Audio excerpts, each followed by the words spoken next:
While the Covenant had us locked up in here, I overheard the guards talking about this ring world. They call it Halo. Well, Chief, do what you do best.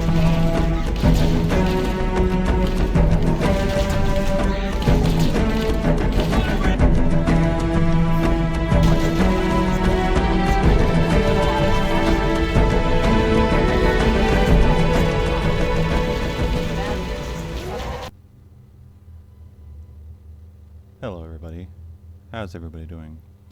Welcome to the first and what will be a 6-part series of every Halo game in the Master Chief Collection. I'm very excited to start this out. Sorry if the video will be kind of all over the place, as I will be narrating this on and off script. In these reviews / analyses, I will be, of course, going through gameplay, going through what you initially do as the player, and of course talk about things you'll experience and what my opinions are on some of the game design here and there and every step of the way. So sit back, grab something to eat, maybe something to drink. This video is probably going to be long. Enjoy the video, and let's get started. We made a blind jump.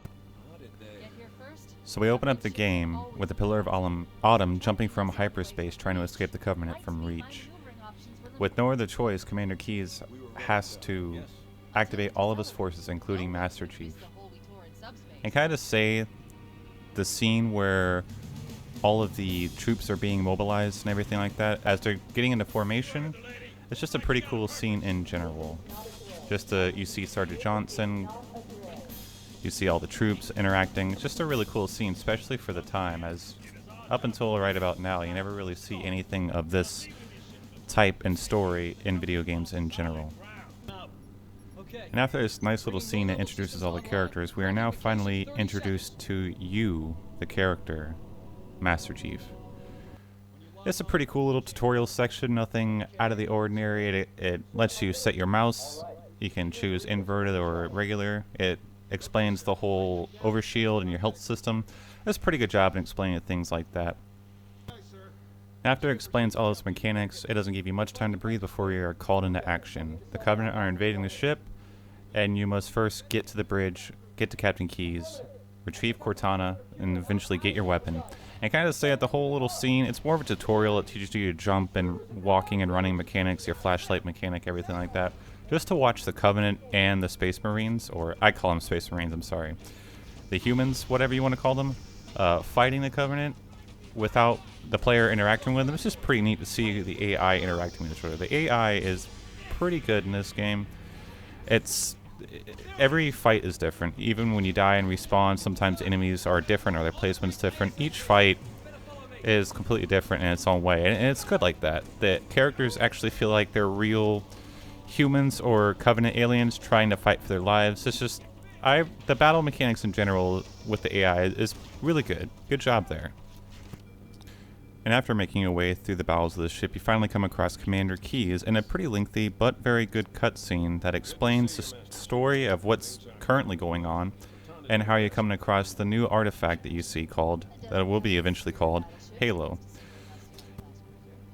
You take Cortana with you, and Commander Keyes explains that his plan of action is to land the the Pillar of Dawn onto Halo. This is where you finally get your weapon, you fight through the Covenant, you actually get the fight this time. A little combat tutorial shows you how to use your flashlight, shoot guns, but you won't really exactly get grenades yet. All the way up until you fight your way through the hallways and bowels of the ship until you get to the escape pod, and then you land on Halo. Now you hear me repeating this a lot, but I can just say how cool some of the cutscenes and fight scenes are in this game. The whole cutscene where you're boarding the escape pod, crashing down into Halo, just a very, all in all, pretty great scene. Also, the entire fight all the way up to the escape pod, great tutorial, great filler. It's great. This whole scene in general. Probably one of my favorite parts of the game is the entire first sequence. This and the second level that's coming up now. You awaken from being knocked out on the escape pod, crash on Halo. This is where you get the first experience and see the Halo ring. And it's all in all, it's just an absolutely just amazing little set piece. The music, everything. Let me just take this time to go ahead and highlight the music by just letting this little bit just play out right here. Just listen to this, guys. I'm reading thousands of types of flora. The ring's ecosystem is incredibly sophisticated.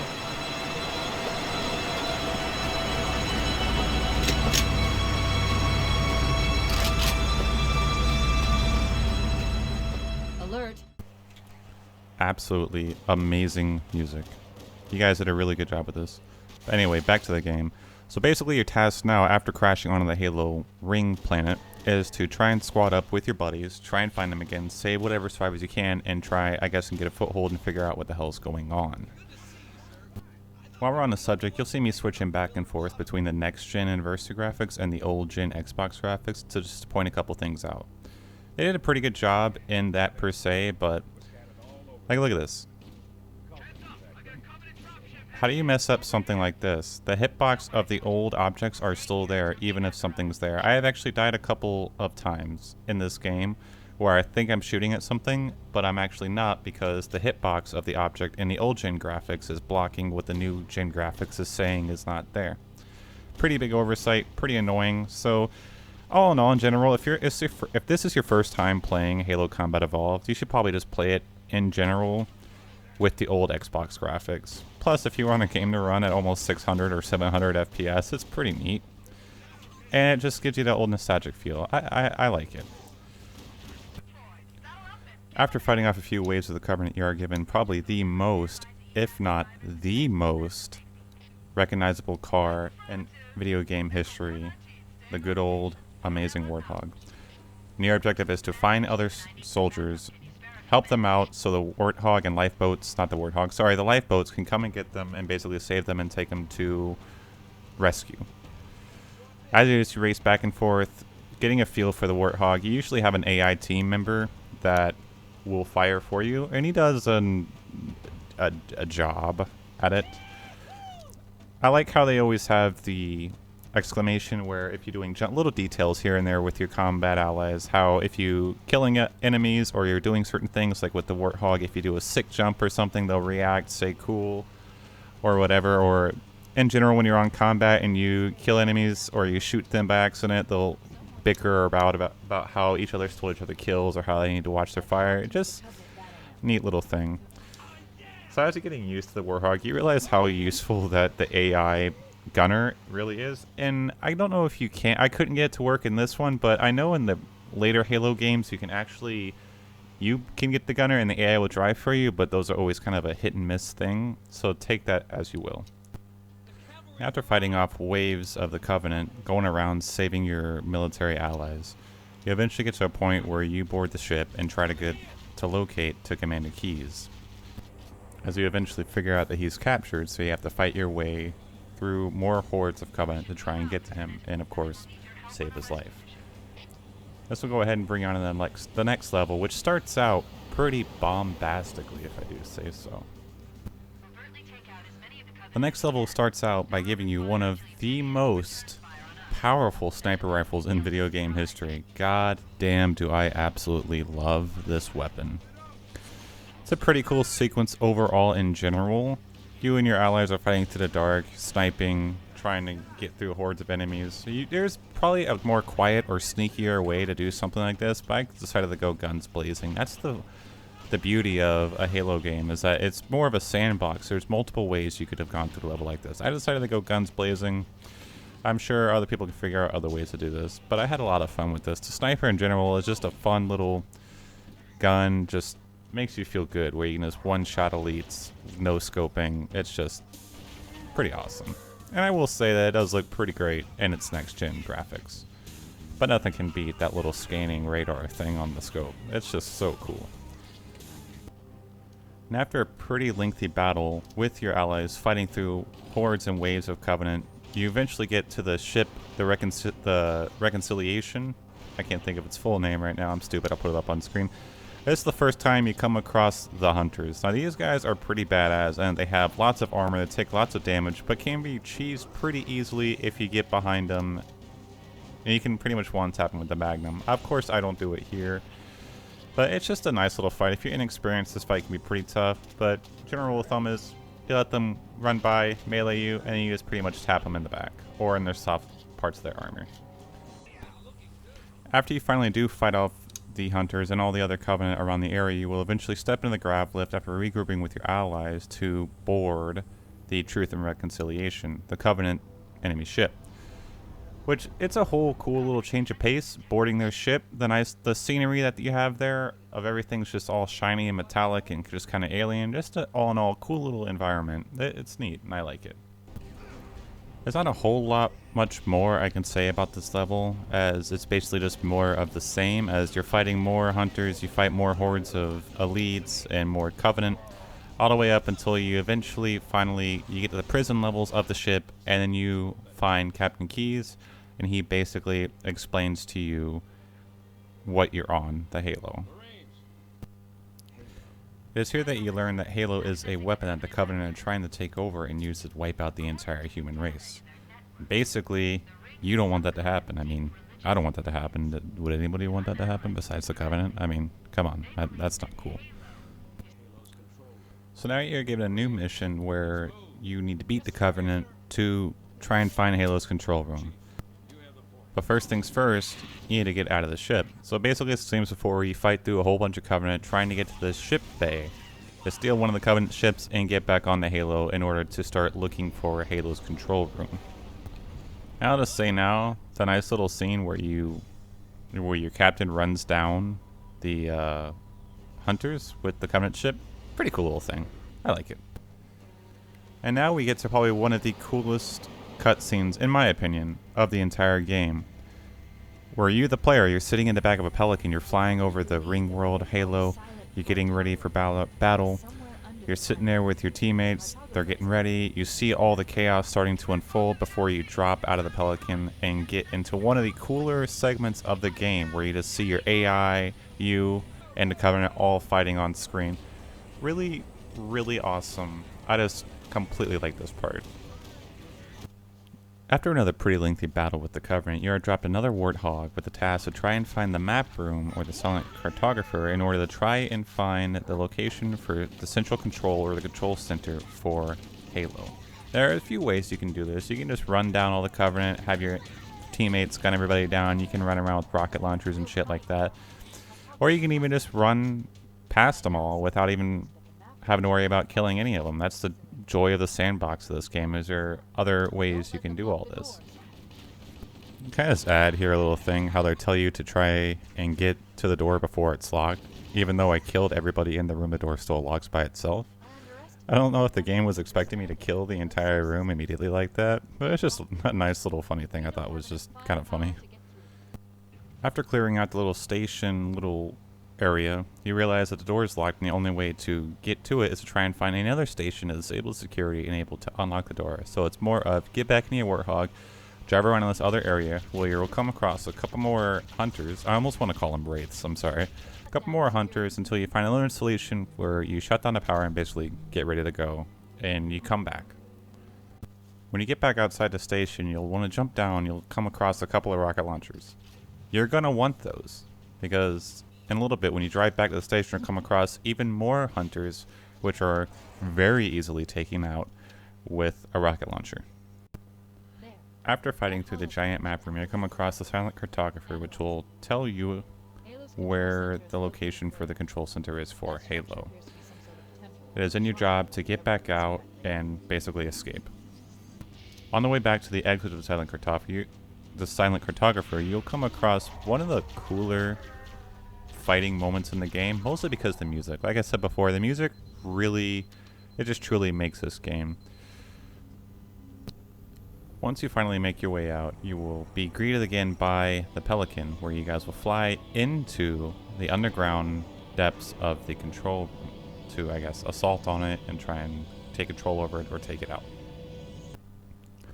And for this mission and a few others in this game, I'm not really going to talk too in-depth with it, but I will go on a bit of a rant, as some of these levels do kind of show the bad side of, I guess, Bungie's level making capabilities, as there is a lot of the same copy and paste rooms.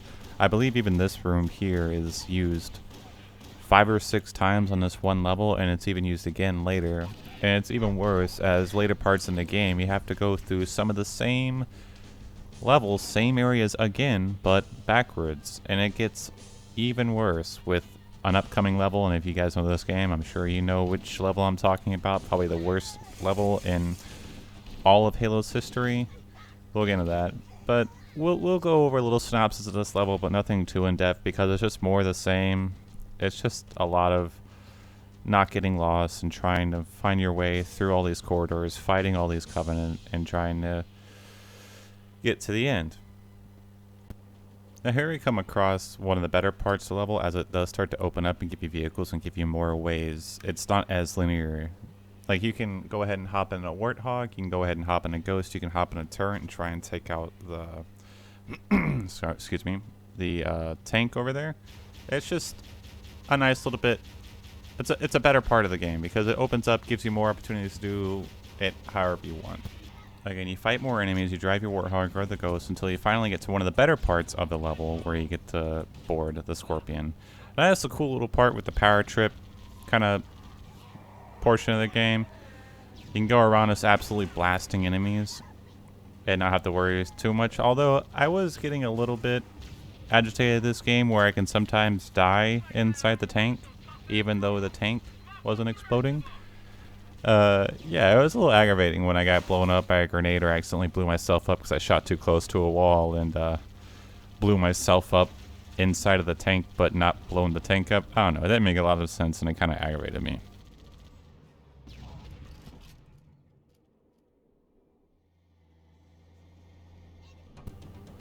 After the pretty lengthy tank battle, you are forced to continue on foot into another Covenant installation, or sorry, Halo installation the Covenant are trying to take over in order to get inside. And I would say this fight was actually pretty challenging. You have some invisible elites with the plasma sword, or the energy sword. And then once you get up this little hill here, you have to fight fucking Banshees and Ghosts, while you have elites and people with turrets shooting at you all at the same time. Overall, I think it was pretty challenging, this part.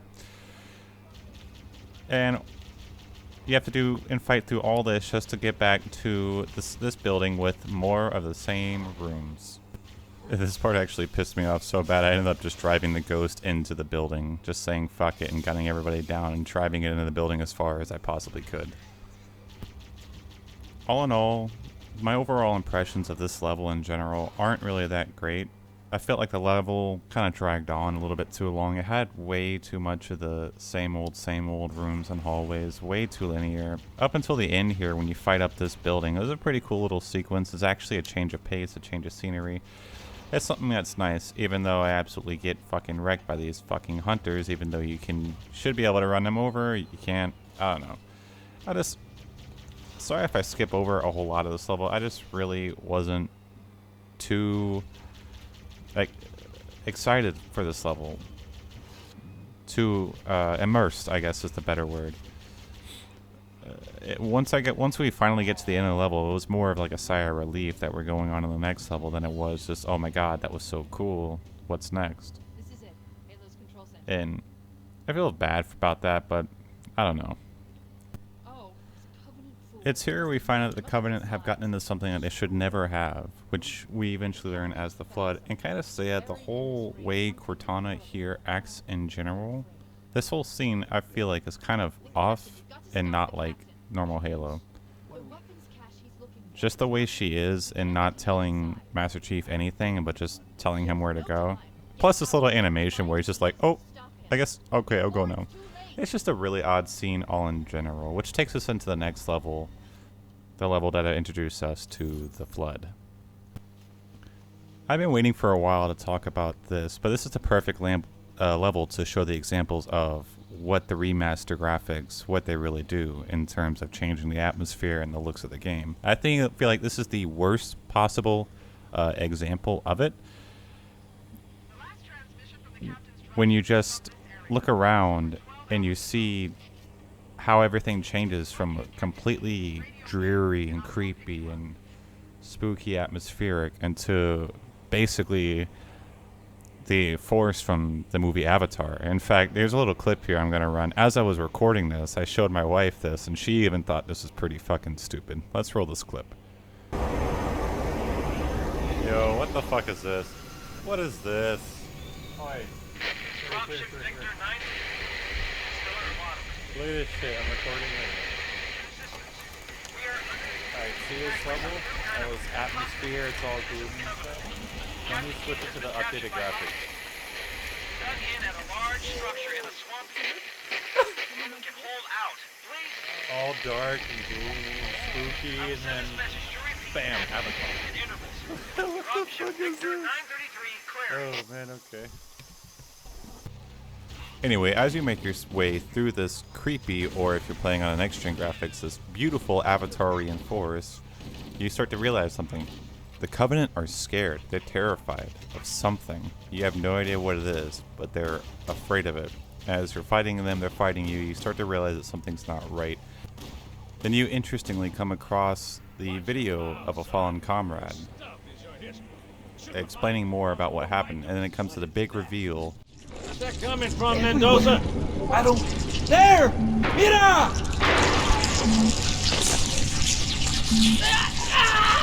Hold still! Hold still! Let him have it!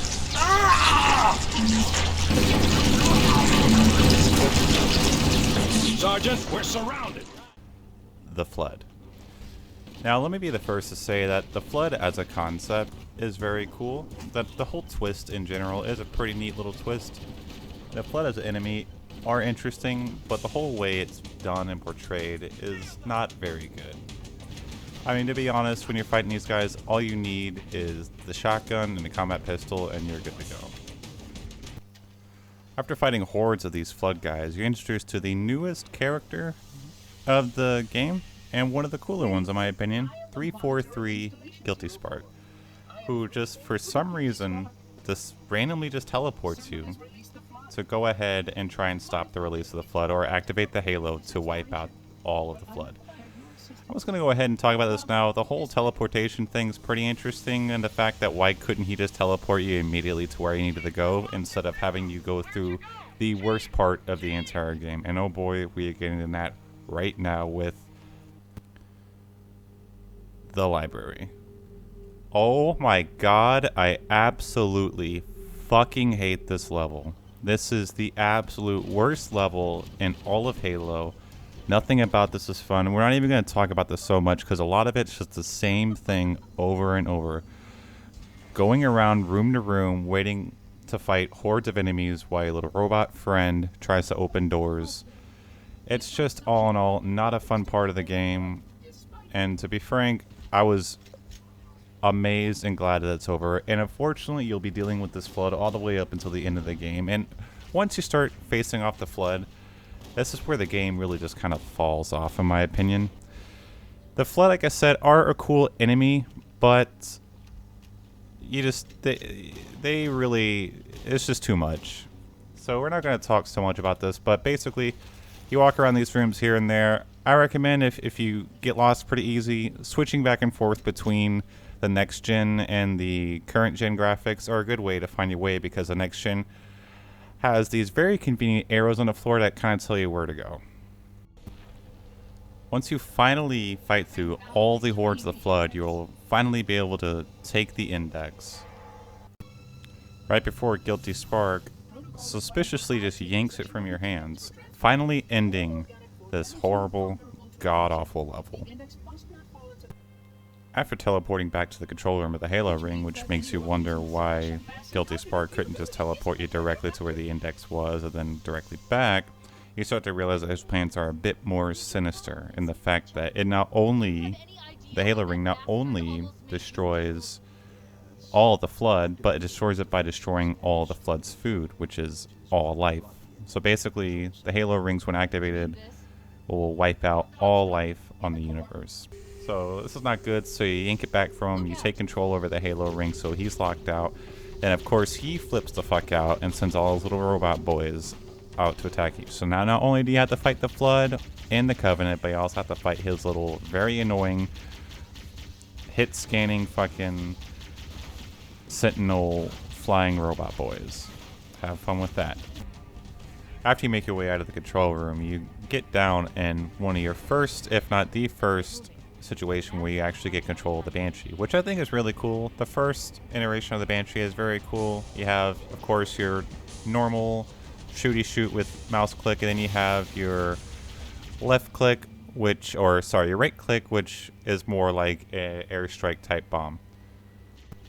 So now you need to make your way over to the generators for the Halo to overload them. And how do you do this? Probably one of the most convoluted ways I could think of, which is by overloading the shields in your suit. Which can I just say now, whose bright idea was it to be like, hey, let's have the player purposefully completely drain his suit, so if he's on low health, he'll almost immediately be killed by the enemies that spawn immediately after he is forced to drain his entire fucking shields. Not very good, not very fun in my opinion. All in all, this level's not as bad as a library level, but also not the best level in general, in my opinion. So after doing this, you need to do this 2 more times. So you need to hop back into your Banshee and fly around to the next checkpoint. There's a couple of parts where you come across more enemies, like with tanks and stuff, but I found out that in general it's best to just try to ignore them the best you can, just fly over them, fly away from them, because if you're not too careful, they can completely fuck you up and your Banshee. As you start to get this done, you come across one of my most hated enemies, if not the most hated enemy in the game. These guys.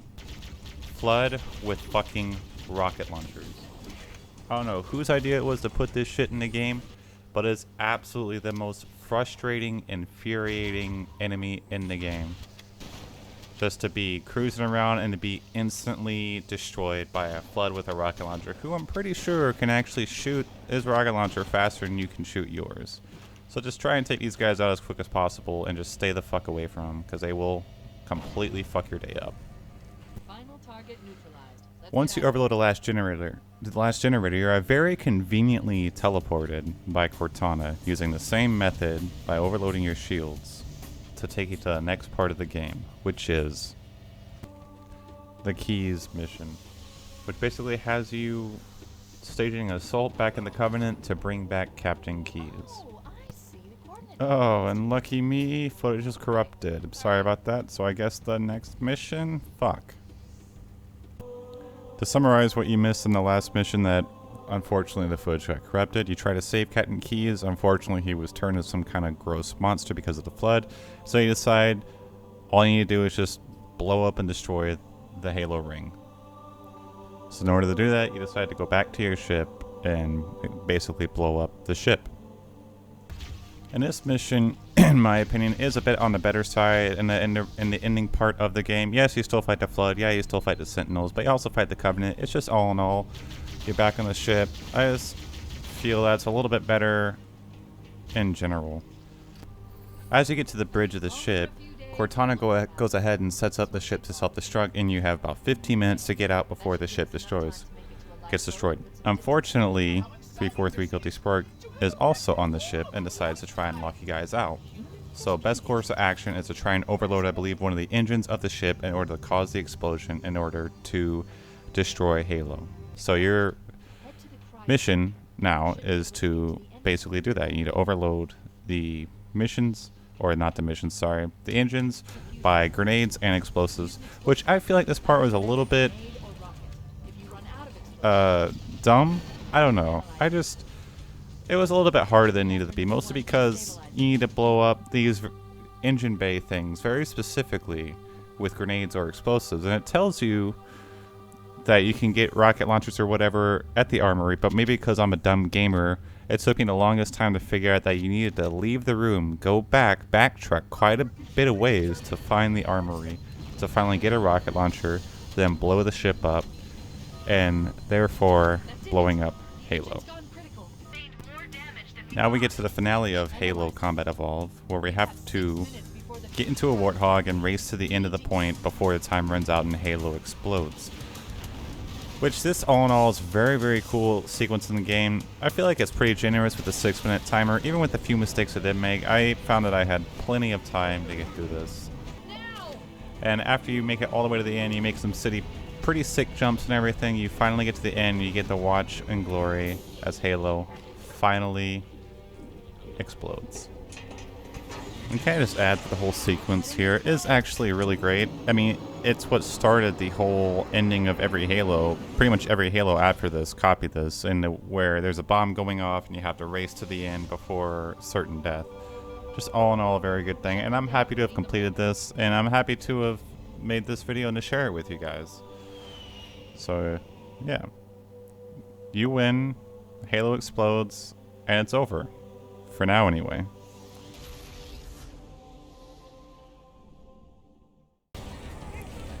Anyway, guys, I want to thank you all so much for watching this video. This took a while to make, kind of a lot of effort. It's one of the first videos, of course, of this series I'm going to do. I'm going to end up doing all 6 of them.